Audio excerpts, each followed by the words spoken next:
चुनावी मंच हो या एक्टर का पंच, फटाक 30 सेकंड में खबर डाउनलोड कीजिए तक ऐप। नमस्कार, स्वागत है आपका यूपी तक पर। मैं हूं कुमार अभिषेक और हमारी चुनावी यात्रा यूपी तक की पहुंच चुकी है सिराथू। सिराथू वो सीट है जहां से डिप्टी सीएम केशव मौर्य खुद चुनाव मैदान में हैं और इस वक्त हमारे साथ यूपी तक के इस विशेष इंटरव्यू में है। सर, स्वागत है आपका यूपी तक पर। सिराथू का बेटा, बड़ी चर्चा है कि केशव मौर्य चुनाव नहीं लड़ रहे, सिराथू का बेटा लड़ रहा है। क्या है इस नारे में? यह भी जो आपने बताया है, यह लाइन भी और थोड़ा सा मैं स्टार्ट करना चाहूँगा। यहाँ चुनाव मैं नहीं लड़ रहा, सिराथू का बेटा भी नहीं लड़ रहा है। एक भाजपा का कार्यकर्ता और यहाँ की एक, मुझे तो पार्टी ने जो कहा है कि आप पूरे प्रदेश में प्रचार के लिए जाइए, तो मैं बस आपसे बात करके अभी प्रचार के लिए प्रस्थान कर जाऊँगा। और आज मुझे 4 जिलों में अलग अलग स्थानों पर आयोजित सभाओं का कार्यक्रम है, उसमें शामिल भी होना है। इसलिए यहाँ की जनता, यहाँ का कार्यकर्ता स्वयं सिराथू का मान सम्मान और प्रतिष्ठा क्षेत्र और विकास की मुख्य धारा में ला दी गई। यहाँ के लोग चुनाव लड़े। लेकिन आपने घर की ही सीट क्यों चुनी? आप कहा यह गया कि मुख्यमंत्री योगी आदित्यनाथ लड़ेंगे अयोध्या से, ऐसी चर्चा हुई, मथुरा से, फिर उनको भी अपने घर की सीट दी गई, आपको भी अपने घर की सीट दी गई, तो ये घर भेजने की वजह क्या थी? ये क्या है ना, भारतीय जनता पार्टी है ना, ये सपा बसपा कांग्रेस की तरह प्राइवेट लिमिटेड कंपनी की तरह दल नहीं जो 2-3 लोगों की इच्छा से चलते हैं।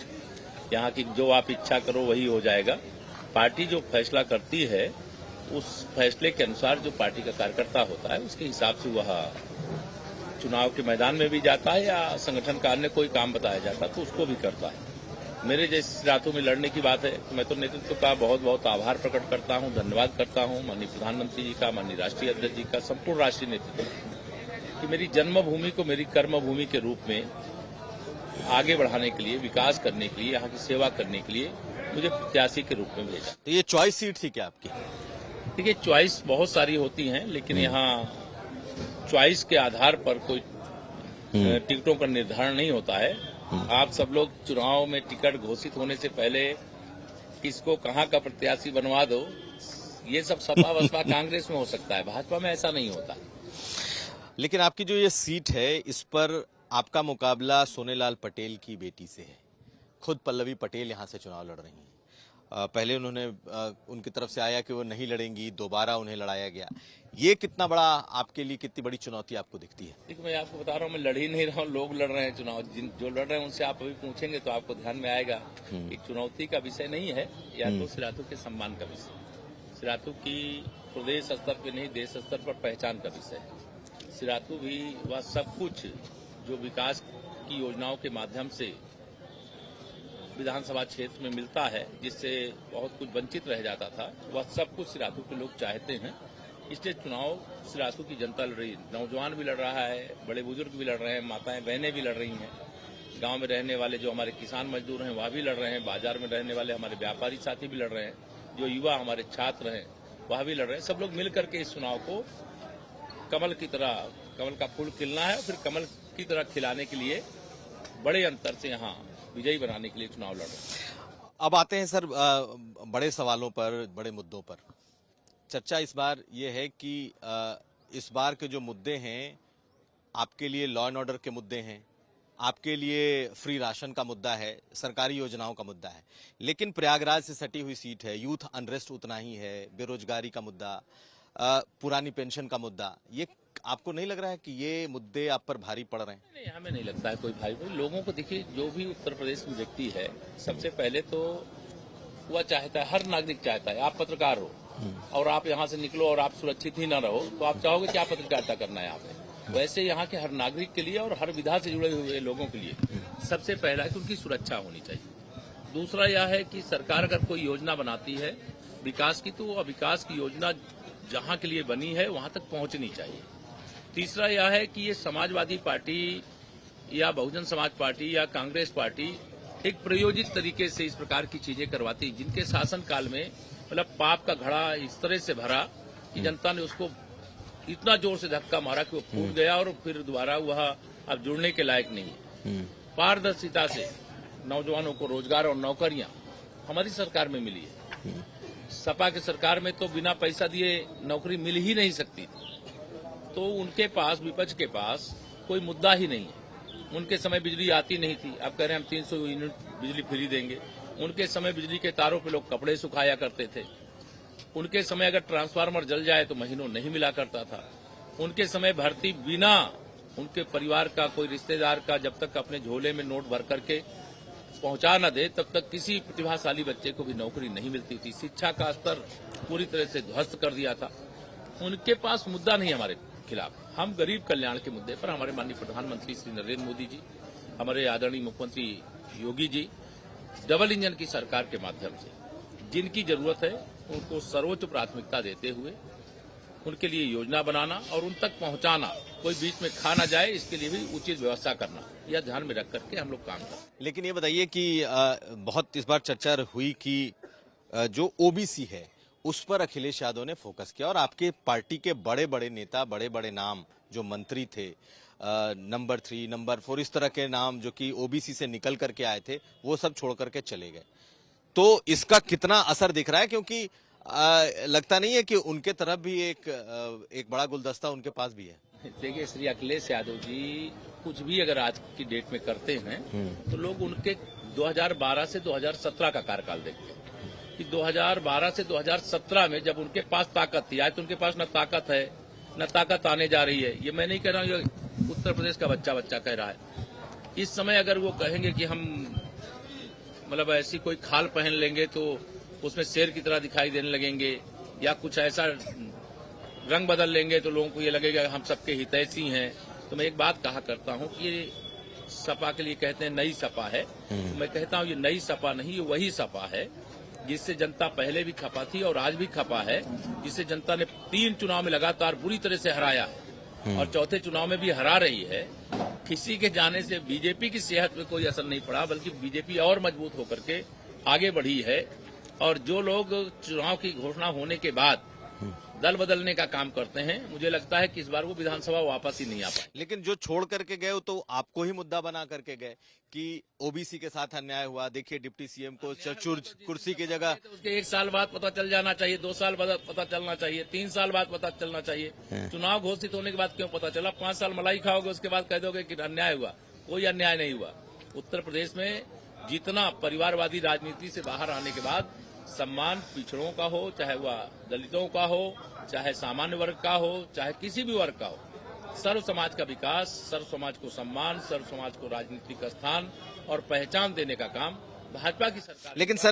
लेकिन सर जैसे आपकी तस्वीर वायरल हुई, मुख्यमंत्री के बगल में बैठी हुई, एक स्टूल पर बैठा हुआ, इसको बहुत बड़ा मुद्दा बनाया गया ओबीसी समाज में, और जो लोग निकले उन्होंने इसे मुद्दा बनाया। आपको लगता है नहीं कि जाके मेरी ओर से बता दीजिएगा, मैं उनका नाम नहीं लेता हूं, बता दीजिएगा।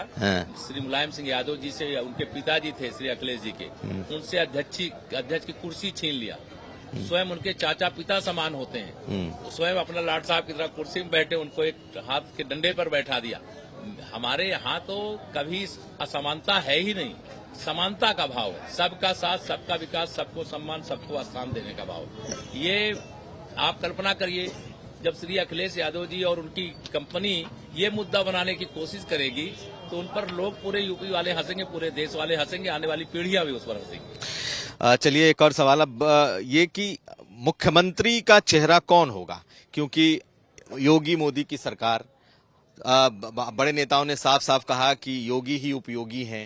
योगी जी उपयोगी हैं, योगी जी चेहरा हैं, योगी जी के नेतृत्व में हम लोग चुनाव लड़ रहे हैं, योगी जी के नेतृत्व में लड़ करके प्रचंड बहुमत से वापस आ रहे हैं। इसलिए जो विषय मैंने कहा प्राइवेट लिमिटेड कंपनियों का है, उनसे पूछे तो ठीक है, हमारी पार्टी कोई प्राइवेट लिमिटेड कंपनी नहीं है। आदरणीय योगी जी शानदार ढंग से 5 साल हम लोग मिलकर के काम किए हैं और प्रदेश में कमल का फूल फिर इसीलिए खिल रहा है क्योंकि अच्छा काम हुआ है। और जैसे आपसे भी मैं आग्रह करूंगा कि यह मुद्दा कोई है नहीं है, ये इशू है नहीं, ये सवाल ही नहीं है, तो जो सवाल नहीं उस सवाल करने का मतलब नहीं। चलिए, इस समय सबसे ज्यादा जोर शोर से अगर कुछ मुद्दा बीजेपी उठा रही है तो वो है आतंकियों का मुद्दा कि मुख्यमंत्री ने कहा, प्रधानमंत्री ने इंडिकेट किया, सबने ये कहा कि आतंकियों का जो साथ है वो सपा के हाथ जो है वो सपा के साथ है। ऐसी बातें कही जा रही हैं। गलत है क्या? श्री मुलायम सिंह जी जब मुख्यमंत्री थे तब इस प्रकार के आतंकवादियों का पनाहगाह यूपी को बना दिया था। जब श्री अखिलेश यादव जी थे, चाहे जो कुछ करें, अत्याचार, आतंक, विस्फोट, कोई कार्रवाई नहीं होती थी। दंगे करते, दंगाइयों को संरक्षण देने का काम करते। तो दंगे के हेडमास्टर थे, उनको सरकारी जहाज में बैठा करके उस समय मुख्यमंत्री रहते हुए उन्होंने 5 कालिदास मार्ग तक में बुलवाया था। फिर आतंकवादियों के मुकदमे वापस लेने का काम किया था। तो आतंकवादियों का साथ देने का काम अगर उत्तर प्रदेश में कोई कर रहा है तो समाजवादी पार्टी कर रही है। इतना बड़ा बम ब्लास्ट अहमदाबाद में हुआ था, जिसमें वर्तमान के प्रधानमंत्री, उस समय के मुख्यमंत्री को ही फंसाने की कांग्रेस के साथ मिलकर के सपा ने साजिश की थी। इतने घटिया सोच के लोग हैं कि देश का दुश्मन हम पर हमला कर रहा है, निर्दोष लोग मारे जा रहे हैं। और मैं तो न्यायालय के फैसले का स्वागत करता हूं।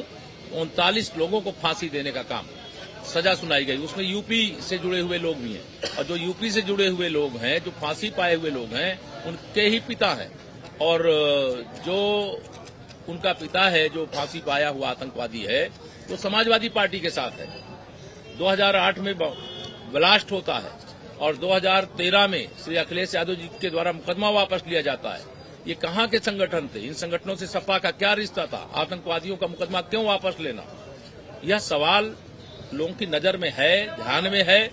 और श्री अखिलेश यादव जी अभी तक एक भी शब्द इस पर बोलने का साहस नहीं कर सकते, क्योंकि यह रिश्ता कोई साधारण नहीं है। यह देश की सुरक्षा का सवाल है, देशवासियों की सुरक्षा का सवाल है, प्रदेश की सुरक्षा का सवाल है, प्रदेशवासियों की सुरक्षा का सवाल है। लेकिन कहा यह जा रहा है कि आप लोग ऐसे मुद्दे पर पोलराइज कर रहे हैं, ध्रुवीकरण करने की कोशिश कर रहे हैं। आप तो इसको जैसे आतंकवादी हमलों को, आतंकवादी घटनाओं को समुदायों से जोड़ करके कैसे आप सवाल कर सकते हैं? अगर आतंकवादी तो आतंकवादी है, वो किस समुदाय से है, किस कहां से है। आतंकवादी हमला हुआ तो सारा देश एकजुट है। और आतंकवादियों की कब्रिस्तानें बन रही कि नहीं बन रही है जम्मू कश्मीर में? इसलिए बन रही, धारा 370 हट गई। पाकिस्तान थर-थर कांप रहा है, इसलिए कि अब जानते हैं कि भारत का प्रधानमंत्री नरेंद्र मोदी है। अगर कोई घटना करेंगे तो सर्जिकल स्ट्राइक भी होगी, एयर स्ट्राइक भी होगी, और उससे जरूरत पड़ेगी तो इस्लामाबाद में तिरंगा भी फहरा देंगे। यह भी सब जानते हैं। चलिए, अब आखिरी सवाल के तौर पर ये बताइए, 2022 के चुनाव में बीजेपी कितनी सीटें जीत रही है? कैसा बहुमत आपको लगता है मिलने जा रहा है? 2017 में जो सीटें जीती थी, वह सीटों के नंबर दोहराएगी ही नहीं, बल्कि उससे ज्यादा सीटें जीत करके फिर से सरकार बनाएगी। मुख्यमंत्री कौन होगा? भारतीय जनता पार्टी का होगा, योगी जी होंगे। उसको लेकर किसी को कोई विवाद नहीं है। और विवाद मैं समझता हूं कि मैंने कहा प्राइवेट लिमिटेड कंपनी बीजेपी नहीं है, बाकी दल है, उनके यहाँ कोई इस तरह की बातें होती होंगी। हमारे यहाँ हमारी पार्टी है, हमारी पार्टी का नेतृत्व है और परिपक्व नेतृत्व है। जब अच्छे से काम हम लोग कर रहे हैं तो अभी कोई ये सवाल ही नहीं है, काल्पनिक सवाल है। और आपकी जीत कैसी होगी? मेरी जीत नहीं, ये तो सिराथू की जीत होगी। यहाँ जितने प्रत्याशी, उन लोगों की जीत होगी। बहुत धन्यवाद सर, यूपी तक से बात करने के लिए। तो हमारे साथ थे डिप्टी सीएम केशव मौर्य, अपने चुनावी क्षेत्र में हैं और अपने क्षेत्र के साथ साथ उत्तर प्रदेश के चुनावी कमान भी संभाल रहे हैं, जगह जगह चुनावी यात्राएं कर रहे हैं। तो हमारी चुनावी यात्रा अब यहाँ के आगे किसी और शहर में आपको दिखाई देगी। तब तक के लिए आप यूपी तक को इजाजत दीजिए।